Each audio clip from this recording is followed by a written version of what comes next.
अरब देशों की बात है ये। वहां तो जिसके पास जितने ज्यादा ऊंट उतना बड़ा व्यापारी। और ऊंट रेगिस्तान में जाते थे और दिन भर यात्रा करते थे और रात में कहीं किसी सराय पर आराम करते थे। तो ऐसे ही एक बार एक बड़ा व्यापारी जिसके काफिले में 100 ऊंट थे, वो जा रहा था। जब शाम का धुंधलका होने को आया तो उन्होंने क्या किया, सराय ढूंढनी शुरू करी और सराय में जाकर उन्होंने सराय के मालिक से कहा कि हमको रात भर विश्राम के लिए जगह चाहिए। मालिक ने कहा, आपके लिए ही तो है जगह ये, यहाँ पर ऊँटों को रोको, यहाँ पर आप लोग रुको, विश्राम करो और सुबह आराम से जाना। अब उस व्यापारी ने अपने नौकर से कहा कि ऊँटों को बांध दो ताकि हम रेस्ट कर सकें। ऊँटों को बांधने का एक तरीका होता है, एक खूंटी चाहिए, एक रस्सी चाहिए। तो पहले खूंटी को गाड़ते हैं, ठक ठक ठक। खूंटी गड़ने की आवाज से ऊँट को पता चल जाता है कि अब विश्राम का समय आ गया है। तो वो बैठ जाता है और बैठने के बाद जब उसके शरीर पर नौकर हाथ फेरता है तो गर्दन आगे झुका लेता है ताकि उसमें रस्सी बंध सके। तो यही प्रक्रिया चली, एक ऊँट के साथ, 2 के साथ, 10 के साथ, 99 ऊँट बंध गए। लेकिन एक प्रॉब्लम आ गई। समस्या क्या थी कि 100वें ऊँट की खूंटी और रस्सी कहीं छूट गई। अब उत्पात मचाने के लिए तो एक ऊँट ही काफी है। व्यापारी और उसका नौकर तो घबरा गए, क्या करें। गए भागे भागे सराय के मालिक के पास कि हमें एक खूंटी और रस्सी दो, हम लोग भूल गए हैं। सराय का मालिक बहुत हंसा, कहता है, ना तो खूंटी है मेरे पास, ना रस्सी है, पर चिंता की कोई बात नहीं है। जाओ और अपने उस ऊंट को खूंटों और रस्सी से बांध दो।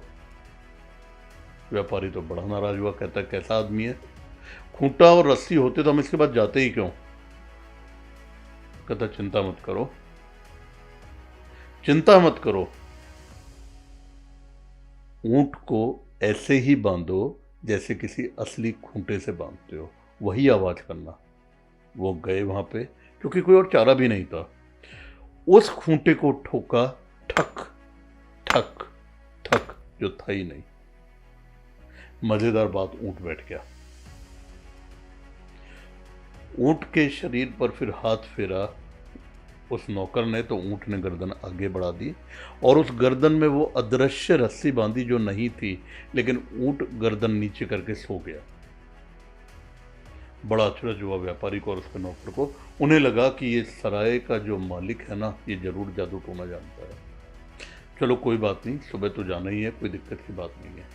सुबह उठे तो जैसे ऊँटों के गले में रस्सी बांधने की प्रक्रिया होती है, वैसे ही रस्सी को खोलने की भी प्रक्रिया होती है। जैसे ही खोलना होता है, वो जाके उसकी गर्दन पे हाथ फेरता है नौकर, तो ऊँट अपनी गर्दन को थोड़ा आगे कर देता है, रस्सी को खोल देते हैं और फिर जब खूंटे पे दोबारा से ठक ठक करके उखाड़ते हैं खूंटे को, तो ऊँट उठ के खड़ा हो जाता है।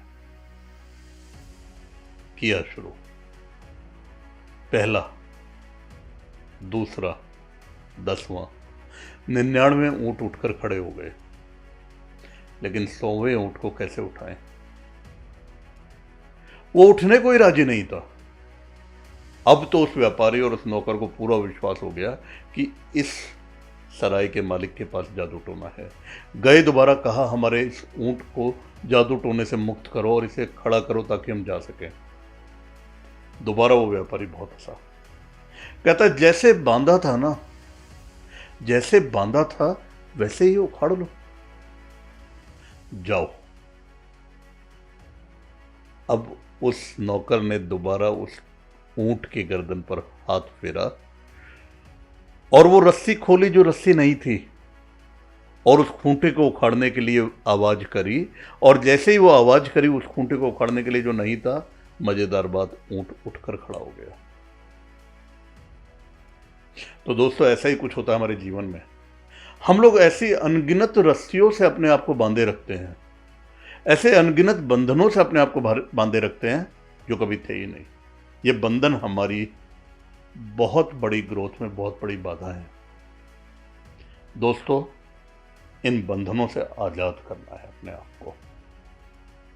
अगर आगे जाना है तो इनको तोड़ फेंकना है, क्योंकि जब ये टूटेंगे तब आप जीवन में बड़ी सफलता हासिल कर पाएंगे। शुरुआत करते हैं, आगे बढ़ते हैं। Thank you.